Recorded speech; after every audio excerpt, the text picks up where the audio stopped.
Thomas Ligotti. Tonight shall be the first time that is, I, take the life of a human being. Can you read my thoughts, Moon? So full you're about to spill your whiteness all over the sky like a clumsy child. Can you see into my heart with your big pearly eye? That's how I love to see you, Moon, doming out of the blackness. And what do you think of how I look when you become all round up there?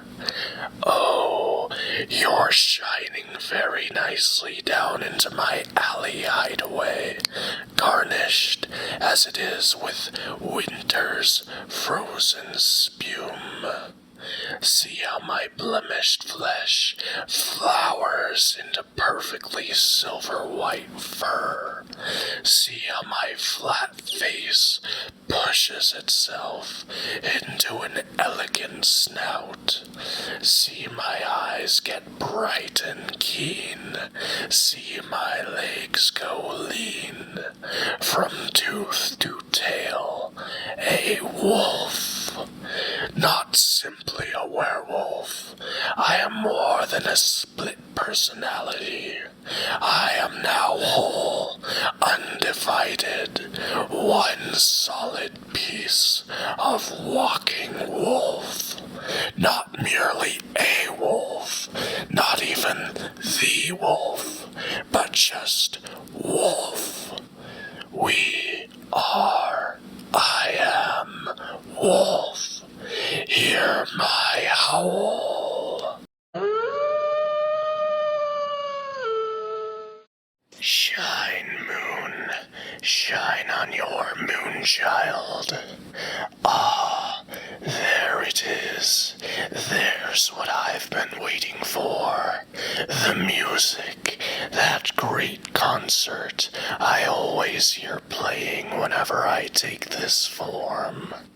Do ordinary animals detect the sound of this distant symphony, I wonder? Perhaps only the ones whose ears are acute little points that prick up at the faintest tingling, like mine do.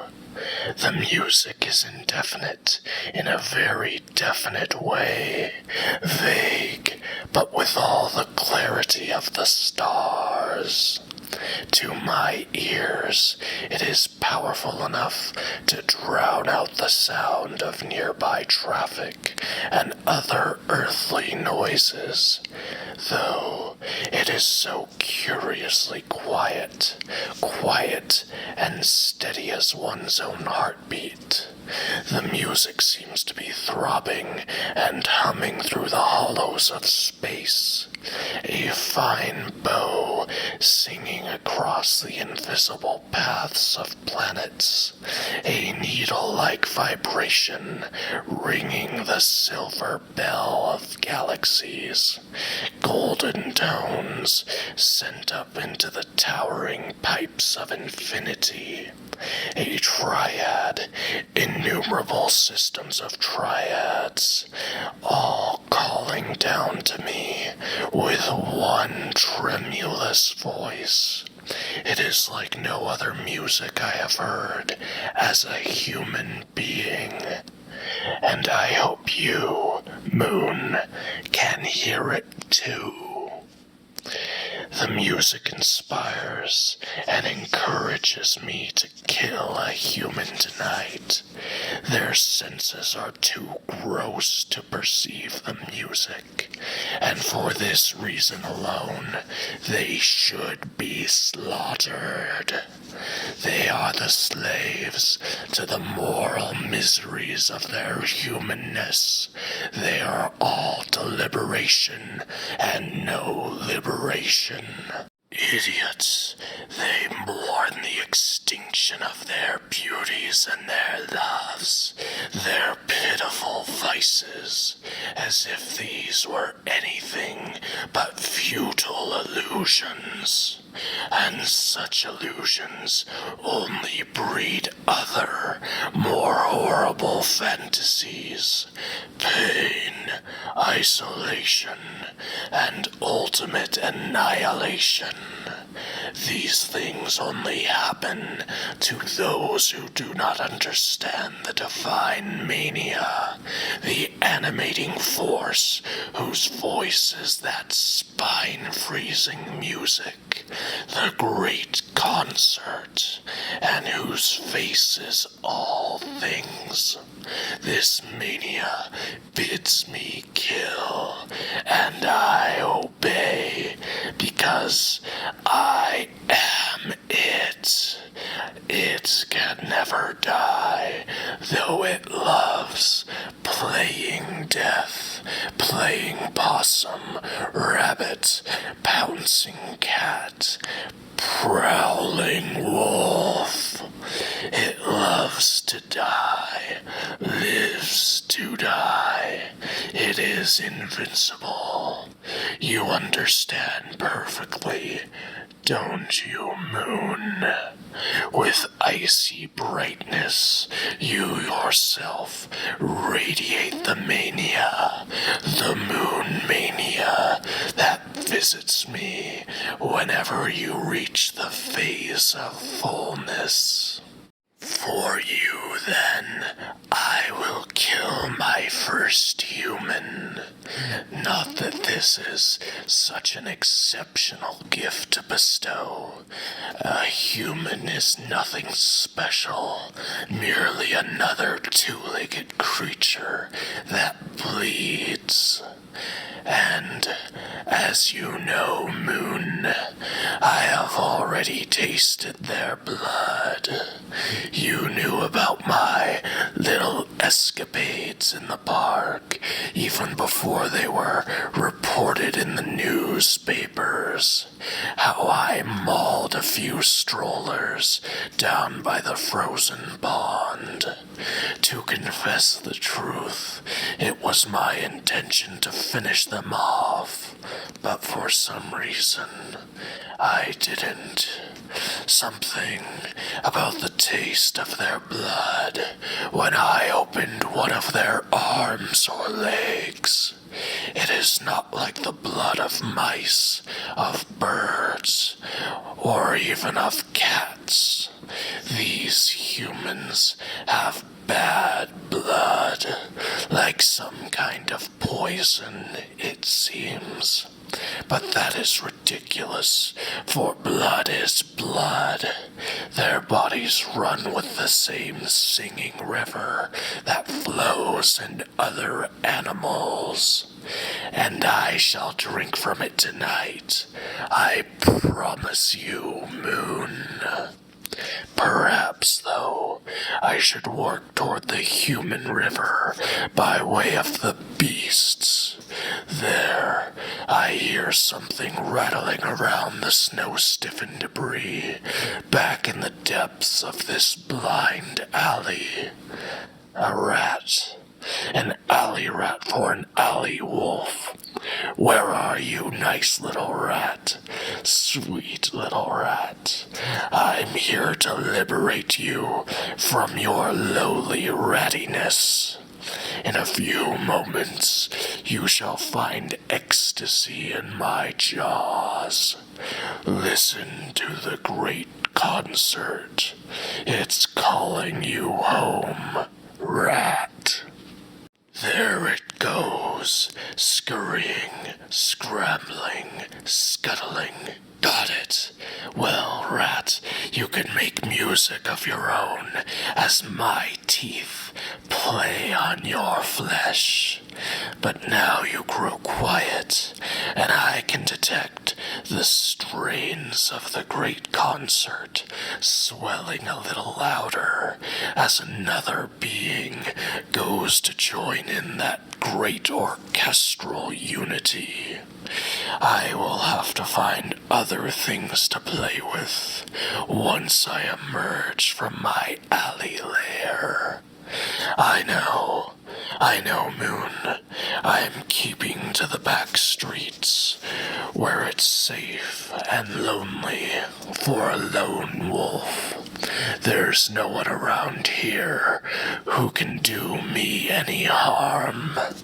Do you really think the humans who live in these dilapidated shacks are clever enough to threaten a creature that can change its shape and its nature the way you go through your phases, the way the year shifts in its seasons, the way this world spins from day to darkness? And how much more swiftly can I perform my transformation? Besides, in the snow-encrusted gloom of this slum, I look just like a big dog. And just as the thought of dogs crosses my mind, what breed of four-footed silhouette is that up there, crossing the street in the distance? It looks like a half-starved stray. I've seen them before around here. Easy prey for a strong strutter of the streets. Why is it trotting faster now? Doesn't it know I only want to free its spirit from that pathetically bony frame? Listen to the music, my dear dog. The divine mania is now conducting the band, which is about to reach one of those countless little crescendos of death. Don't bother to look behind you as you pace faster and faster down the street. You will only see your own image in a mirror, for the divine mania is not murder, but self-slaughter, suicide, and suicide needs mirrors. We are much more than mere cousin creatures, dog and wolf. We are two tiny shards of a mirror that has been shattered infinitely and is always looking at itself. Isn't that wonderful, dear dog? And I see that you understand, because now you are slowing down to take a good look in the mirror, feeling exhausted against this filthy snowdrift, and staring up into my eyes. No, my twin, take a good look. It's too bad you cannot see how beautiful your red blood glistens on the white snow in the moonlight. This is one of your better moments, Moon. You can create marvelous effects with a beast's blood, but now this Moonchild is ready for higher things. The gates at the north end are open, all pearled with white ice. Nice to be welcomed to this island of wilderness, beyond which loom the prison towers of the city. I hate them, especially that horribly massive building called the library, where one of the lowest creatures in all the city's human population is incarcerated by day in a prison of books. But didn't some of those books, locked in a special basement vault, help him to become what he is now? And now he roams by night, a liberated moonchild. I vow to you, Moon, that I shall liberate more human hearts this night. They congregate like bugs by that light in the distance where night skaters glide mindlessly across the frozen pond. I have drawn blood here before, so let them be warned. I am back, and am burning with the divine mania. I want to take life from these miserable and arrogant creatures. They do not deserve it.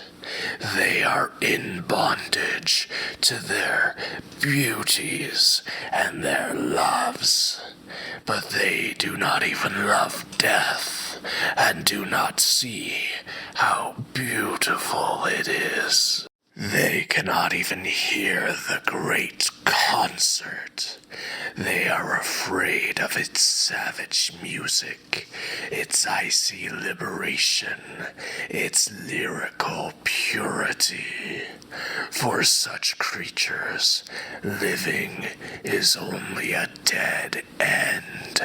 And now I will chase a few of them to the very end of that blind alley.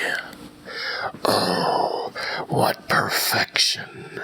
I can't believe my undeceivable eyes. There stands my first victim, alone in the frosty clearing. With that outfit, she is begging for harm. Bright red coat, bright red cap, and bright red boots. Soon the sparkling snow will be spread with red. This is the essence of all my dreams. The moon is shining gloriously on the scene. The trees are heavy with diamond ice, and all is stillness. I am in fairyland. Closer. Why doesn't she run? Closer. Why doesn't she scream? Closer. Why does she not even move? The only stirring thing is her red scarf flapping in the chill wind. Closer. Closer. Closer. Spring on her now. What are those noises? Why have I fallen into the snow? And why do I feel this terrible pain? Run, wolf, run. I can't. Oh, I have delivered myself to deception. The child hasn't moved. Only her clothes flutter in the cruel breath of this winter night. How could I have been fooled by this false image? A real wolf would not have been deceived. A real wolf would have seen those hunters hiding among the trees. I shouldn't have tried to kill in the same place twice. Now, my beautiful silver fur is stained with hideous red, and I am beautiful no more. I am not even a real wolf. A real wolf would not feel so sad for itself. Oh, why do I have to die like this? I don't want to die. There's only one of me.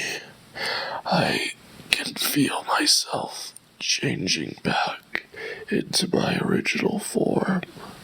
How wide there eyes grow, those gazing groundward upon my transfigured shape. How pleased they are to see me perish, humbled at the feet of brute humanity. My heart is slowing down, and the music is gone. Here, moon, here is the life I promised you.